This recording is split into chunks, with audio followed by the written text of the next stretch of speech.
So one of the factors that inhibits performance, either endurance performance or high intensity performance, is the increase in core body temperature. Essentially, once you start going above 38 degrees Celsius internally, you can inhibit key enzymes like pyruvate kinase, which is the end part of glycolysis, which is needed for basically creating ATP, and then pushing pyruvate into the Krebs cycle to create more ATP.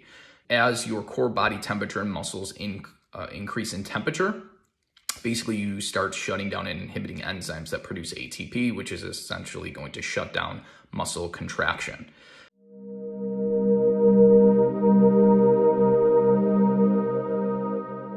So it is important in prolonged endurance exercise, typically like 20 minutes or longer, especially if it's high intensity, or if you're doing exercise in the heat, something that's going to increase core body temperature, then being able to reduce the rise in core body temperature is going to dramatically improve performance.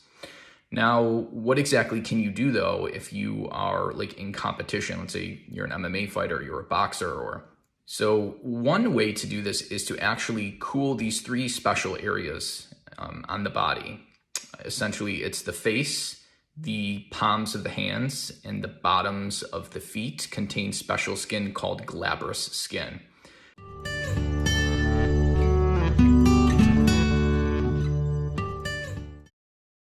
Which contain these special blood vessels called AVAs, arterio-venous anastomoses. But essentially, these blood vessels can bypass capillaries, and they can directly pass blood from veins to arteries and arteries to veins, essentially. So it's a much quicker cooling. They also have a much larger diameter, so they can pass a lot more blood in heat or cold across the system.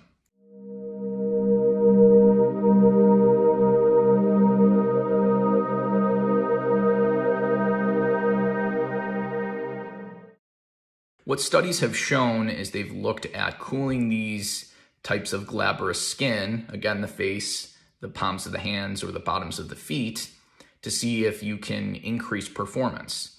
When you do this, you can actually increase the amount of pull-ups you can do by about twofold. You can increase the number of reps on a bench press by about 40%, and you can increase your max bench press by over 20%. And there's also studies looking at people like walking in the heat, where they can walk anywhere from about 4 to 14 minutes longer because of these types of glabrous skin cooling.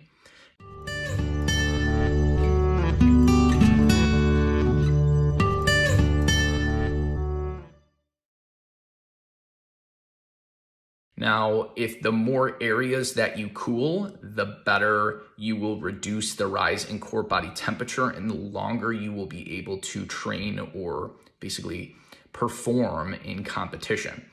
So, and there's also pre-cooling protocols too. But this is one key in regards to enhancing performance, is reducing the rise in core body temperature through these glabrous skin cooling. Now, the key is to not cool those areas too much, making it too cold where you vasoconstrict the AVAs, and now they can't bring in cold and cool the core body temperature off.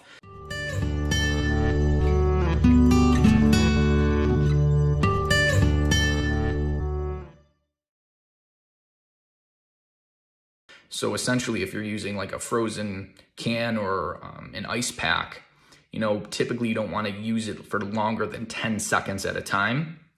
Right when the skin starts to feel uncomfortable, because you don't want to close the AVAs. You want to make sure they're open so they can keep bringing in cold into the core.